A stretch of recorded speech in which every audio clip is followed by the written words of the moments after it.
Entonces los experimentos del CERN han permitido reproducir condiciones para que se empiece a ver ese plasma, que es un líquido perfecto.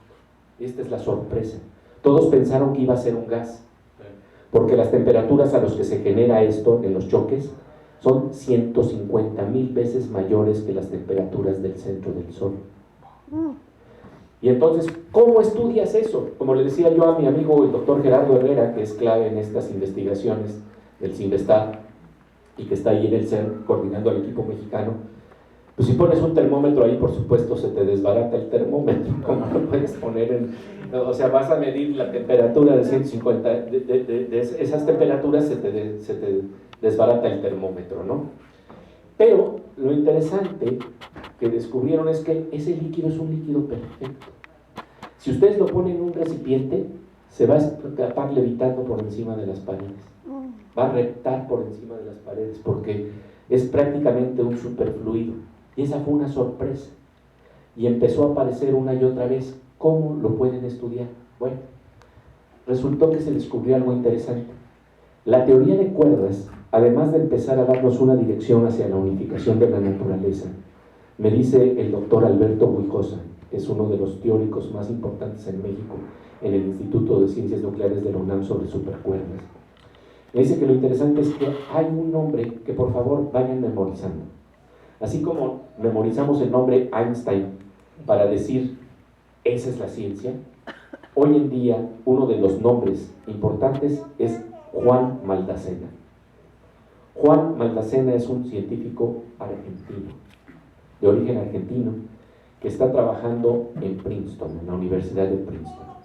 Y Juan Maldacena descubrió que la teoría de cuerdas tenía una forma de compararse con la otra teoría, la teoría de cuerdas y la teoría de puntitos. Es decir, la forma clásica en que nosotros imaginábamos, porque no podemos ver a los átomos y a las partículas subatómicas, las imaginamos en términos de puntitos. Y la teoría de cuerdas, precisamente, la imagina en términos de liguitas, curvitas. Y entonces no había forma de entender, son dos modelos de la naturaleza. Pero Maldacena encontró que hay una especie de diccionario que puede traducir lo que se investiga en teoría de cuerdas con lo que se investiga en la teoría de puntitos. Y que las matemáticas que son muy difíciles de resolver en la teoría de puntitos son muy fáciles de resolver en la teoría de cuerdas. Y entonces es la posibilidad de iluminar ciertas zonas que no se podían explorar, por ejemplo, en torno de este plasma de quarks y gluones, se pueden estudiar a través de las supercuerdas y se empiezan a dar las primeras evidencias de que puede estar relacionado con el mundo, que la teoría de cuerdas no es nada más una teoría abstracta, sino que nos sirve para explicar precisamente cómo se comporta ese plasma de quarks y gluones. Para que vean lo revolucionario que es esto, me dijo Guijosa, a ver, esto es como si estuviéramos leyendo la novela El Principito, la historia, el relato del Principito de Saint-Exupéry, y estuviéramos leyendo Guerra y Paz de Tolstoy, y nos diéramos cuenta que básicamente nos están contando la misma historia. Es una locura, y nos habla de una conexión extraña, porque siempre tratamos de entender el mundo y la unidad del mundo a niveles verticales, pero empezamos a darnos cuenta que también a niveles horizontales se empieza a dar esta unidad interesante. Estos relatos, y compararlos con los relatos y los sueños de los poetas, que están también tratando de captar una unidad de la naturaleza, creo que es lo que nos abre la vida a entender que tal vez lo fragmentados que nos sentimos que somos, lo desconectados que parecemos estar, no están así. Y digo esto porque vamos a aterrizar ahora ya para finalizar esta charla y ahorita les abrimos a preguntas, a comentarios. La verdad es que cuando estamos tratando de entender lo que nos pasa, estamos siempre pensando que la otra persona que está enfrente de mí no tiene nada que ver conmigo, es un fragmento separado de mí, ¿no? La verdad, ese es el problema. Tú estás circulando por allá, yo estoy circulando por acá, tú no tienes nada que ver conmigo, por lo tanto, si te duele algo, a mí qué me importa. Esto es de alguna manera el problema de la visión fragmentada de la naturaleza. Pero la ciencia nos empieza a contar una historia muy extraña.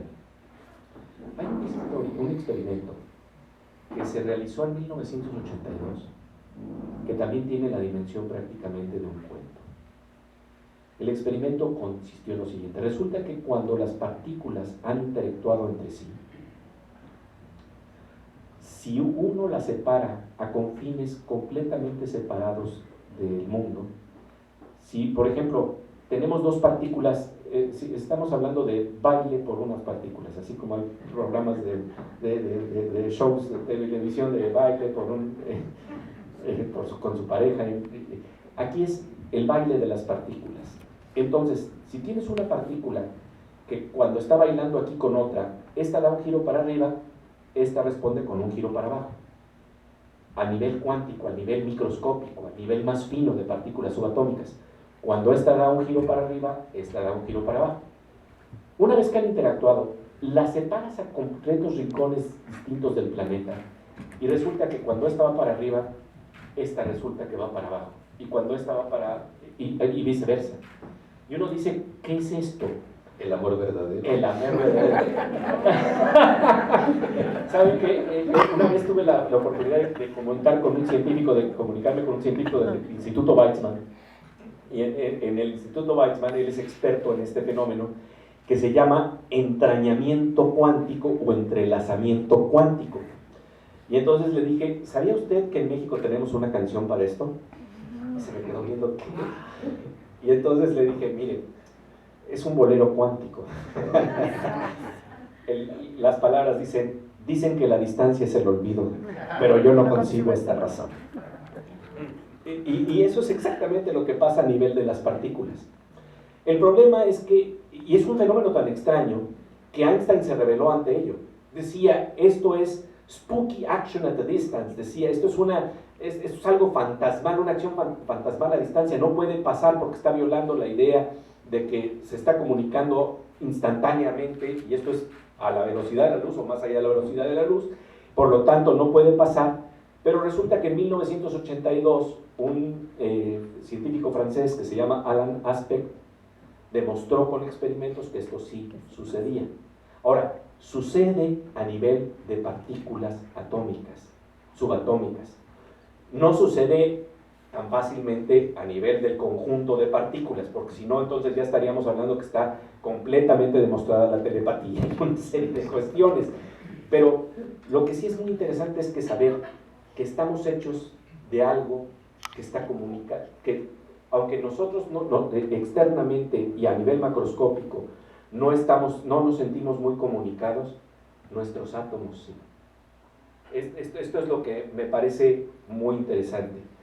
Y esto nos abre la idea de que si concibiéramos y tuviéramos más conocimiento de literatura y ciencia, de verdad impregnada en nuestra búsqueda, en nuestra investigación, tal vez la forma en que nos relacionamos con nosotros, nuestras formas de hacer política, nuestras formas de considerar al vecino, esta idea de ama al prójimo como a ti mismo, no lo tenemos que hacer como un acto de voluntad, nuestras partículas lo saben hacer, están ya enamoradas de por sí, están entrañadas.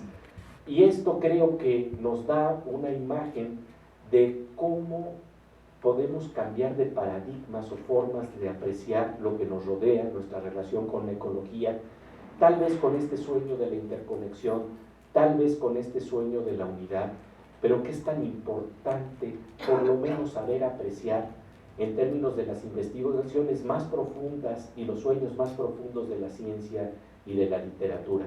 Y creo que en este momento vale la pena entonces que ustedes hagan algunos comentarios, que platiquemos más un poquito sobre esto con Luis Felipe, para luego pasarles un último imaginante. Sí. Bueno, va a ser un esfuerzo por tratar